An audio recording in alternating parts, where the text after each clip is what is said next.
Friends, कैसे हैं आप सभी। आई होप आप सब बहुत अच्छे होंगे।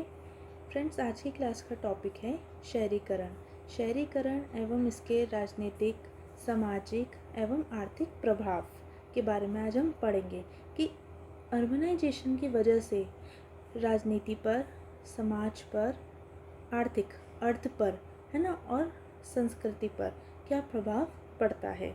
तो शहरीकरण का अर्थ है ग्रामीण क्षेत्रों की जनसंख्या का शहरों की ओर प्रवास करना तथा शहरों का आकार, वहाँ की जनसंख्या और वहाँ की जो गतिविधियाँ हैं उनका बढ़ना।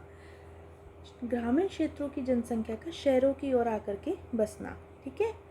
उससे क्या होता है कि शहरों का आकार बढ़ता है, उसमें वृद्धि होती है, वहाँ की जनसंख्या भी बढ़ती है, प्लस वहाँ की गतिविधियों को भी बढ़ावा मिलता है। ये प्रक्रिया सामाजिक, आर्थिक और तकनीकी कारणों से उत्पन्न होती है।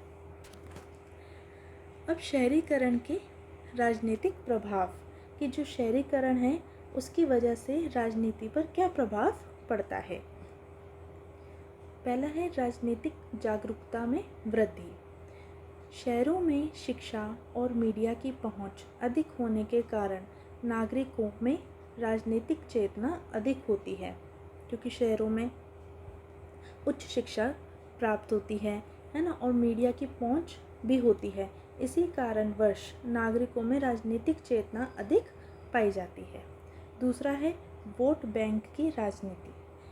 शहरी गरीबों और झुग्गी बस्तियों में रहने वालों को ध्यान में रखते हुए राजनीतिक दल नीतियाँ बनाते हैं कि जो शहर में रह रहे गरीब जनता है ना, झुग्गी बस्तियों में रह रही जो जनता है, उनको ध्यान में रखते हुए नीतियाँ बनाई जाती हैं।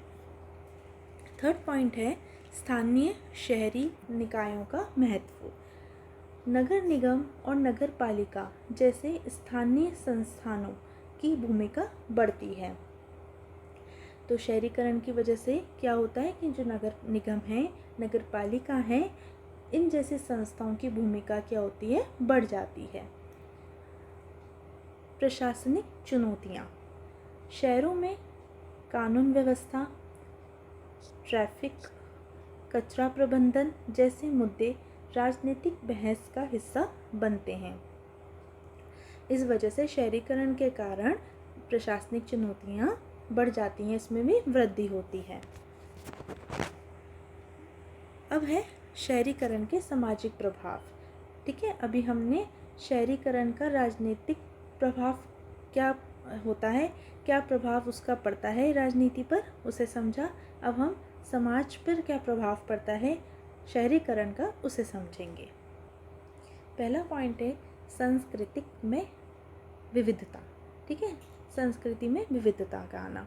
विभिन्न पृष्ठभूमियों से आए लोग शहरों में एक साथ रहते हैं, जिससे सांस्कृतिक विविधता पाई जाती है। देखिए, जो व्यक्ति शहर में आकर के बस रहा है ना, वो किसी न किसी दूसरे कल्चर से आता होगा, है ना। अब वो शहर में आकर के बसेगा तो शहर का जो कल्चर है वो अलग है, यहाँ की जो संस्कृति है वो भिन्न होगी, ठीक है। तो वो जिस पृष्ठभूमि से आ रहे हैं, जो जनता पर जिस पृष्ठभूमि से आकर के शहरों में आकर के बस रही है, उस वो अलग है, ठीक है, और शहरों की जो संस्कृति है वो अलग है। तो इससे क्या होता है, विविधता बढ़ जाती है, क्योंकि अलग अलग संस्कृति हो गई, तो इस कारणवश संस्कृति में विविधता देखने को मिलती है। दूसरा है परिवार संरचना में बदलाव, कि जो परिवार है उसका जो स्ट्रक्चर है उसमें भी बदलाव देखने को मिलता है। संयुक्त परिवार की जगह एकल परिवारों का प्रचलन बढ़ गया है।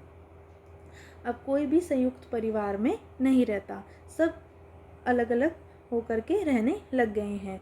तो ये भी क्या है, शहरीकरण का प्रभाव की वजह से है। अपराध में वृद्धि, बेरोजगारी, गरीबी और संस्थानों की कमी के कारण अपराध दर बढ़ सकती है। ये संसाधन है, ठीक है। देखिए, अपराध वहीं ज़्यादा होता है जहाँ पर बेरोजगारी पाई जाती है, गरीबी पाई जाती है ना, संसाधन में कमी पाई जाती है, वहाँ पर ही अपराध दर बढ़ती है, उस वहाँ पर ही वृद्धि देखने को मिलती है। समाज में विषमता, अमीर और गरीब के बीच सामाजिक असमानता अधिक स्पष्ट होती है। झुग्गी झोपड़ियों का विकास, गरीब प्रवासियों के लिए रहने की व्यवस्था न होने से अस्वास्थ्यकर बस्तियां बनती हैं, कि गरीब प्रवासी के लिए रहने की व्यवस्था नहीं होगी तो उससे क्या है, अस्वास्थ्यकर बस्तियां बढ़ने लगती हैं। आई होप फ्रेंड्स आपको ये समझ में आया होगा कि शहरीकरण का समाज पर क्या प्रभाव पड़ता है। अब हम जानेंगे कि शहरीकरण का आर्थिक प्रभाव क्या है, कि अर्थ पर उसका क्या प्रभाव पड़ता है। पहला है रोजगार के अवसर।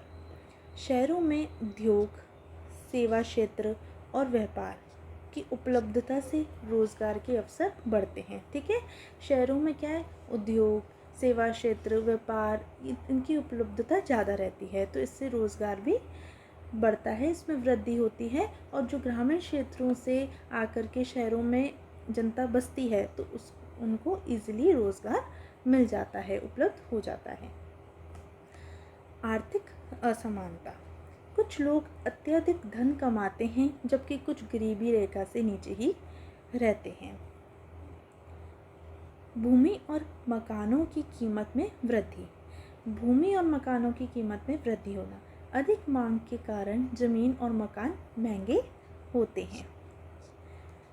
देखिए फ्रेंड्स, जैसे कि अर्थशास्त्र में भी आपने पढ़ा होगा कि जिस वस्तु की डिमांड ज़्यादा होगी तो उसकी रेट्स अपने आप ही बढ़ जाती हैं, और जिसकी मांग कम होगी तो उसकी जो रेट है वो अपने आप कम हो जाती है। तो जिसकी मांग ज़्यादा होगी उसकी कीमत में वृद्धि देखने को मिलती है। इसी वजह से जो ज़मीन है और मकान है वो महंगे हो जाते हैं। बुनियादी सुविधाओं पर दबाव, जैसे बिजली, पानी, सड़क और सुविधाओं पर अधिक दबाव पड़ता है। तो शहरीकरण की वजह से बिजली पर, पानी पर, सड़क पर और अन्य जितनी भी सुविधाएं शहरों में उपलब्ध करवाई जाती हैं उन सभी पर दबाव देखने को मिलता है। औद्योगिकरण को बढ़ावा, शहरीकरण औद्योगिकरण को प्रोत्साहित करता है। समझिए, शहरीकरण है ना, औद्योगिकरण को प्रोत्साहित करता है। इसकी वजह से रोज़गार उत्पन्न होता है। ग्रामीण क्षेत्रों में से आए जो लोग हैं, जो जनता है जो आकर के शहरों में बसी है, उनको रोज़गार आसानी से उपलब्ध हो पाता है, जिससे अर्थव्यवस्था में वृद्धि होती है। तो इससे क्या हमें समझने को मिलता है कि शहरीकरण का जो प्रभाव है किस पर, अर्थ पर, समाज पर, राजनीति पर और संस्कृति पर, है ना। इसका जो शहरीकरण का प्रभाव है वो दो तरीकों का प्रभाव है। एक तो इसका प्रभाव सकारात्मक भी है और नकारात्मक भी है। अब हम इसका निष्कर्ष समझते हैं। शहरीकरण एक अनिवार्य प्रक्रिया है ना, जो कि ज़रूरी है, जो देश के विकास का संकेतक है। ओके, लेकिन इसके साथ अनेक समस्याएं भी उत्पन्न होती हैं।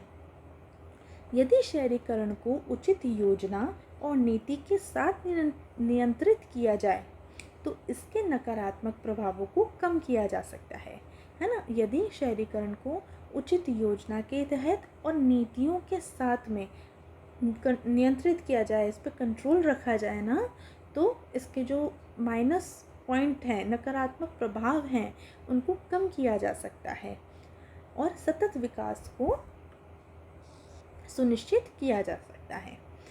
ओके, तो इससे क्या हमें समझने को मिलता है कि शहरीकरण के जो प्रभाव है वो सकारात्मक भी है और नकारात्मक भी है। कुछ माइनस पॉइंट है तो कुछ प्लस पॉइंट्स भी हैं।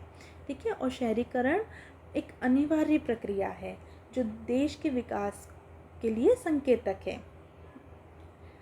तो आई होप फ्रेंड्स आज का ये टॉपिक आपको समझ में आया होगा, और प्लीज़ मेरे चैनल को लाइक ज़रूर करें, सब्सक्राइब कर लें और शेयर ज़रूर करें। ठीक है, ताकि आपको मेरी नई वीडियोस मिल सके। और अब हम नेक्स्ट क्लास में मिलते हैं। Okay, bye friends.